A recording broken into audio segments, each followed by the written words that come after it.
Monsoon hair thickening series के day 3 में आपका बहुत बहुत बहुत स्वागत है।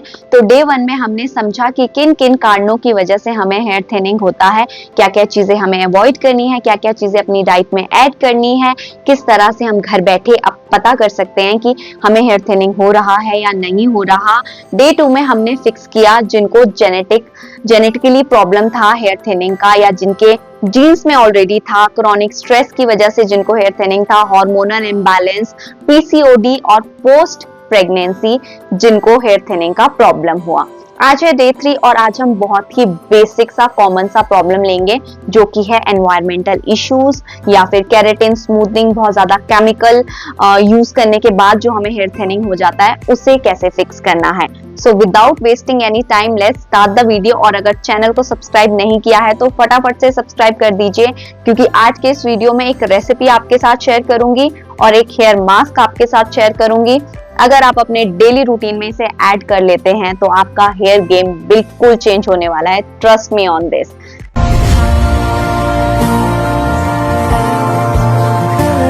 Hi everyone, welcome back to my YouTube channel and thank you so very much for watching Dr. Wingardium. I hope you all are doing great and loving whatever you guys are doing. So आज day 3 में हम बात करने वाले हैं उन लोगों के बारे में जिनके बाल और जिनको हेयर थिनिंग हुआ है सिर्फ और सिर्फ केमिकल यूज की वजह से, एनवायरमेंटल प्रॉब्लम की वजह से, हार्ड वाटर की वजह से, एंड जो कभी DIY रेमेडीज करते ही नहीं हैं और जिसकी वजह से उनको बस एंड में मिलते हैं रफ, डल, डैमेज बाल। देखिए, केराटिन और स्मूथनिंग और केमिकल की चमक से हम अपने आप को ज्यादा देर तक दूर नहीं रख पाते। उसकी चमक हमें इतना ऐसे लुभाती है कि हमारा मन करता है कि यार हमें भी करवाना है। मुझे भी एक टाइम पे हुआ था कि मुझे भी करवाना है, एंड ट्रस्ट मी, एक बार मैंने हेयर कलर करवाया था एंड उसके बाद मैंने कभी कोई केमिकल ट्रीटमेंट अपने बालों में नहीं करवाया, क्योंकि जस्ट एक स्ट्रीक करवाई थी एंड उसके सराउंडिंग के जितने भी बाल थे ना वो सारे खराब हो गए थे। And trust me on this कि बहुत अच्छे सैलून से करवाया था, बहुत अच्छे हेयर कलर यूज किए थे, ammonia free and blah blah, but still मेरे बाल साइड के खराब हुए, उलझे। फॉर द फर्स्ट टाइम मेरे बालों में ऐसे मुझे लगा कि बाल उलझ रहे हैं, जबकि नॉर्मली मेरे बाल नहीं उलझते हैं। तो हम उस चमक से अपने आप को रोक नहीं पाते, उसकी अट्रैक्शन से, और करवा लेते हैं एंड वो एक दिन की चमक के लिए हमारे पूरे बालों को हम स्ट्रेस में ले आते हैं। बहुत ज्यादा हीटिंग प्रोडक्ट्स जब हम अपने बालों पे यूज करते हैं उससे भी हमारे बाल डल, ड्राई, डैमेज और स्प्लिट एंड्स हो जाते हैं। तो देखिए, अब हम अपने आप को रोक तो नहीं पाते, तो इसका सिर्फ सिंपल से सॉल्यूशन है कि फर्स्टली केराटिन और स्मूथनिंग की तरफ तो बिल्कुल ना जाए, कुछ एक DIY कर लीजिए, कुछ एक हेयर मास्क लगा लीजिए, आपको वैसे बाल नेचुरली भी मिल जाएंगे, कोई दिक्कत नहीं है। अब क्या क्या चीजें आपने अवॉइड करनी है अगर आपने ऑलरेडी ये चीजें अपने बालों पे कर दी हैं। फर्स्टली, आपने हीटिंग प्रोडक्ट्स अपने ऊपर ज्यादा यूज नहीं करने। तो सबसे पहले आपको उन डैमेज हेयर को रेस्क्यू करने के लिए क्या करना है, पहला स्टेप, आपके जो एंड्स है ना जो डैमेज हो चुके हैं उन्हें आप कट कर दीजिए।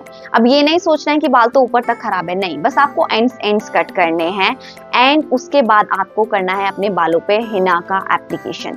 आई नो बहुत सारे लोगों को ये कॉन्शियसनेस होगी कि यार हिना का एप्लीकेशन नहीं कर सकते, बाल तो वैसे भी व्हाइट हो रहे हैं ना, आपके स्मूथनिंग और आपने जो हेयर कलर अपने बालों में करवाया है उससे भी तो व्हाइट हो रहे हैं। तो एक बार हिना का भी एप्लीकेशन कर लीजिए, क्या पता ना हो और कुछ अच्छे रिजल्ट्स मिले। तो मैं डिस्क्रिप्शन में ऐड कर दूंगी आपको लिंक, और कमेंट सेक्शन में भी ऐड कर दूंगी, एंड ट्रस्ट मी, कोई बाल व्हाइट नहीं होंगे। जिस तरह से मैं बता रही हूँ, अगर आपको लाल बाल पसंद नहीं है ना तो लाल भी नहीं होंगे, बाल काले ही रहेंगे। मेरे बालों पे आप देख सकते हैं, आपको लग रहा है कि मैंने कभी हिना का एप्लीकेशन किया है। मैं हर एक सीजन में, लाइक सर्दियों आने से एक बार पहले, मॉनसून सीजन में एक बार और गर्मियों में 2 बार हिना का एप्लीकेशन अपने बालों पे करती हूँ। कोई व्हाइट बाल नहीं है एंड ऑलमोस्ट 10th स्टैंडर्ड से करती हूँ। तो ऑलमोस्ट 12 से 15 साल हो चुके हैं मुझे हिना का एप्लीकेशन करते हुए एंड कुछ नहीं हुआ है, कोई बाल खराब नहीं हुए। इनफैक्ट जब भी आपको लगे ना कि आपके बालों का बाउंस चला गया है, शाइन चला गया है, डलनेस आ गई है, तो बस हिना का एप्लीकेशन कर लिए and you are good to go. And उसके बाद थर्ड स्टेप, आप वीक में एटलीस्ट 2 बार हेयर मास्क जो कि नेचुरल घर के बने हो, हाइड्रेशन वाले, जैसे एलोवेरा जेल हो गया, एक मैं आज जो बताऊंगी उसका यूज कर लीजिए, फ्लैक्सीड जेल हो गया, हाइड्रेटिंग मास्क आपने अपने बालों में लगाने, क्योंकि जो आप केराटिन और स्मूथनिंग करवाते हैं ना वो आपके बालों का सारा जो मॉइस्चर है वो खींच लेता है। तो वो हाइड्रेशन आपको आपके बालों को दोबारा से प्रोवाइड करना है। हीटिंग प्रोडक्ट्स को कह दीजिए नो, उसे अलमीरा में बंद कर दीजिए। जब आपको ओकेजनली कहीं जाना है, पार्टी में, फंक्शन में, सिर्फ और सिर्फ उस टाइम पे उसे निकालिए, उस टाइम पे उसका यूज कर सकते हैं, कोई प्रॉब्लम नहीं है। महीने में एक बार अगर करना है तो कोई दिक्कत नहीं है, but not on everyday basis. Chemicals नहीं करने हैं, हीटिंग प्रोडक्ट्स बहुत ज़्यादा टाइट आपको अपने बालों को नहीं बांधना है। और हो सके तो आप सिल्क के जो कुशन कवर्स आते हैं वो पिलो में आप लगा लीजिए, पिलो कवर्स मंगवा लीजिए। कोशिश करिए कि जो आप रबर बैंड या हेयर टाई अपने लिए यूज़ कर रहे हैं वो भी सिल्क के हो। एंड जो आप टॉवल यूज़ करें वो माइक्रोफाइबर टॉवल हो, जो आप बालों को सुखाने के लिए यूज़ करते हैं। ये बहुत ही बेसिक सी चीज़ें अगर आप अपने लिए कर लेते हैं, उसके बाद आप कुछ भी एक छोटा मोटा DIY भी कर लेंगे ना घर का, आपको इतने अच्छे रिजल्ट्स। तो चलिए बनाते हैं आज का हेयर मास्क। इस हेयर मास्क को बनाने के लिए मैंने यहाँ पर यूज़ किए हैं 2 एग्स। अब जो लोग प्रॉपर वेजिटेरियन है, लाइक एग्स का यूज़ छूते भी नहीं है एग्स को, वो लोग यहाँ पर फ्लैक्सीड जेल का भी यूज़ कर सकते हैं। फ्लैक्सीड जेल कैसे एक्सट्रैक्ट करना है मैं कमेंट सेक्शन और डिस्क्रिप्शन में लिंक दे दूँगी, आप वहाँ जाकर देख सकते हैं। मोस्टली क्या होता है ना, जब भी हमारे बाल ख़राब होते हैं या हम स्टार्टिंग में जब कोई भी DIY करना स्टार्ट करते हैं, तो हम क्या करते हैं, हमें सबसे पहले जो भी कोई बताता है कि आप बालों में एग लगा लो, हम होल एग लेते हैं, बालों में लगा लेते हैं। क्योंकि मैंने भी फर्स्ट टाइम ऐसा ही किया था और मुझे कुछ ना ऐसा कुछ अमेजिंग लगा नहीं था, मुझे एक बेसिक सा हेयर मास्क लगा था। बट आज के जो हेयर मास्क में हम यूज़ कर रहे हैं, हम सिर्फ और सिर्फ एग योक यूज़ करेंगे, हम होल एग यूज़ नहीं करेंगे। उसके साथ मैंने यहाँ पर लिया है कर्ड को मैंने क्या किया, सीप की हेल्प से उसमें जितना भी पानी था ना उससे एक्सट्रैक्ट कर लिया, ताकि वो आपकी ना फेस पे ना आए और जो एक स्मूथ सा पेस्ट बन जाए। लाइक वो उतना फ्लूडी ना हो कि हमारे बस मुंह पे आए जा रहा है, जो कि बहुत ज़्यादा एनोइंग लगता है। एंड काफ़ी सारे लोग ऐसे हैं जो एग खाते नहीं हैं बट लगा लेते हैं, तो उनके लिए भी वो बहुत ज़्यादा एनोइंग होता है कि सारा मुंह पे आ रहा है, बॉडी पे गिर रहा है, कपड़ों पे गिर रहा है, और एग की स्मेल भी बहुत ज़्यादा गंदी आती है। उसके बाद मैंने थर्ड इंग्रेडिएंट यहाँ पर लिया हनी को लेकर भी काफ़ी सारे लोगों में मिथ है कि बाल वाइट हो जाते हैं, आई डोंट नो, बहुत सारी ऐसे झूठी चीज़ें हैं। देखिए, हनी एक नेचुरल ब्लीचिंग एजेंट होता है जो नेचुरली शाइन प्रोवाइड करता है, हमारे बालों को स्ट्रेंथन करता है, मॉइस्चराइज करता है। एंड जब हम इसको एग और हनी में मिक्स कर लेते हैं, अब कभी भी अगर आपको लगता है कि ये बालों को वाइट करता है, आप कभी भी एक बाल पकड़ना और उस पर ऐसे नॉर्मल सा सिर्फ हनी लगा देना, इतना स्ट्रॉन्ग वो होता ही नहीं है, क्योंकि ये नेचुरल चीज़ें, इतने स्ट्रॉन्ग नेचुरल चीज़ें होती नहीं है कि आपके बालों को एकदम से वाइट कर दे। हाँ, अगर कोई केमिकल है, लाइक जैसे हम ब्लीच करते हैं, वो बालों को वाइट कर सकती है, लेकिन नेचुरल इंग्रेडिएंट्स की उतनी पोटेंसी होती ही नहीं है। अब एग योक की अगर मैं बेनिफिट्स के बारे में बात करूं, वैसे तो जो होल एग होता है ना, it is a great source of protein, vitamins, minerals and जो भी असेंशियल्स हमारी बॉडी को चाहिए होते हैं, like B complex, vitamin A, E, biotin, ये सारे एग्स में होते हैं। बट क्या होता है कि हम ये सारी चीज़ें, अगर हम वेजिटेरियन हैं तो हम नहीं खाते हैं। तो इन सारी चीज़ों को हम कैसे अपनी बॉडी में इन्फ्यूज़ कर सकते हैं, जो मैंने अपने सेकेंड वीडियो में आपको बायोटिन लड्डू बना के दिखाए ना, आप उसका यूज़ भी कर सकते हैं। And I am sorry for this kind of face, क्योंकि मैं एक दूसरी वीडियो का भी DIY शूट कर रही थी। हम हमेशा एक कंप्लेन करते हैं हमारे पास इसलिए टाइम नहीं है, वो टाइम नहीं है। अगर आप सारी चीज़ें बैलेंस करके करोगे ना, तो हर चीज़ के लिए एक टाइम मैनेजमेंट अगर आप कर लोगे ना, हर चीज़ के लिए टाइम मिल जाएगा। तो मैं बता रही थी आपको कि egg is a great source of vitamins, minerals and मतलब इतने सारे न्यूट्रिएंट्स होते हैं ना, कि अगर आप दिन में 2 एग्स खा लेते हैं तो आपकी जो सप्लीमेंट्स जो हम खाते हैं उसकी पूरी हो जाती है रिक्वायरमेंट हमारी बॉडी की।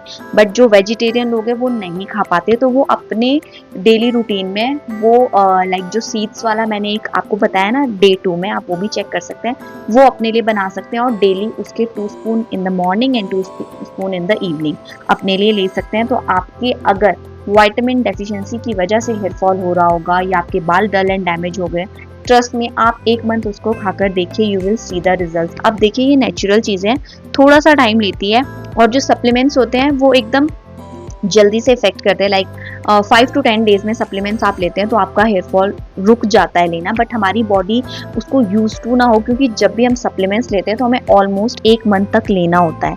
तो मेक श्योर करिए कि आप इतना ज़्यादा ना ड्रग्स पे डिपेंड ना हो जाए आपकी बॉडी की, आपकी फिर नेचुरल चीज़ें चले ही नहीं। एग क्या करता है, हमारे जो हेयर है ना उसमें क्योंकि एग में बहुत ज़्यादा आयरन होता है, तो हमारे जो बालों में जो ब्रेकेज हो जाती है ना उसको वो स्ट्रेंथ देती है। और हमारे हेयर नेल किससे बने होते हैं, केराटिन से। जो हम इसमें एग लगाते हैं तो ये हमारे बालों की इलास्टिसिटी को बढ़ाता है, और जब हम केराटिन अपने बालों में जिस तरह से करवाते हैं वो हमारे बालों का टोटल मॉइस्चर खींच लेते हैं, जिस वजह से बाल टूटते हैं। एंड जब केराटिन और वो आपके बालों से निकलने लगता है तो आपके बाल ड्राई और डैमेज लगते हैं, क्योंकि उसने मॉइस्चर तो अपना सारा ले लिया एंड कुछ टाइम के लिए अच्छी शाइन दी, लेकिन कुछ टाइम के बाद बाल डैमेज हो जाते हैं। तो ये एकदम से आपको फर्स्ट एप्लीकेशन में ही आपको फील होगा कि यार कुछ तो हमने अपने बालों में किया है। ऐसा आपको किसी और मास्क के साथ फील हो ही नहीं सकता। एंड एज आई मैंशन कि अगर आप एक बार मेहंदी अपने बालों पे लगा लेते हैं तो आपकी आधी प्रॉब्लम तो वहीं पे ख़त्म हो जाएगी। उसके बाद आप अपना पूरा हेयर केयर का गेम स्टार्ट करिए। मैं लिंक सारे डिस्क्रिप्शन में दे दूंगी। एक्सटर्नल एप्लीकेशन हो गई, अब कुछ अच्छा टेस्टी सा खाया भी जाए। बट ग्रीन वेजिटेबल्स और टेस्टी जब भी हम ग्रीन वेजिटेबल्स के बारे में बात करते हैं ना तो हमारा मुंह अजीब सा बन जाता है। बट ट्रस्ट मी, आज जो मैं आपके साथ शेयर कर रही हूँ वो इतना टेस्टी और इतना ईजी टू डू रेसिपी है ना कि आप एवरी मॉर्निंग इसे खा सकते हैं। कुछ नहीं करना है, एक अनियन ले लीजिए अपने हिसाब से, जो भी वेजिटेबल्स आपके फ्रिज में पड़ी है सब कुछ, टमाटर, कुछ भी, बैंगन भी है ना इनफैक्ट वो भी आप इसमें डाल दीजिए एक्सेप्ट फॉर करेला। बाकी कोई भी वेजिटेबल ऐड करिए, अच्छे से इस चॉपर में इसे चॉप कर लीजिए। इस चॉपर से बहुत सारी प्रॉब्लम सॉल्व हो जाती है, तो ये किचन में होना मस्ट है। उसमें आप 2 से 3 चम्मच डाल लीजिए बेसन, इसे अच्छे से मिक्स करिए पानी के साथ, नमक मिर्च जो भी आप अपने हिसाब से डालना चाहते हैं।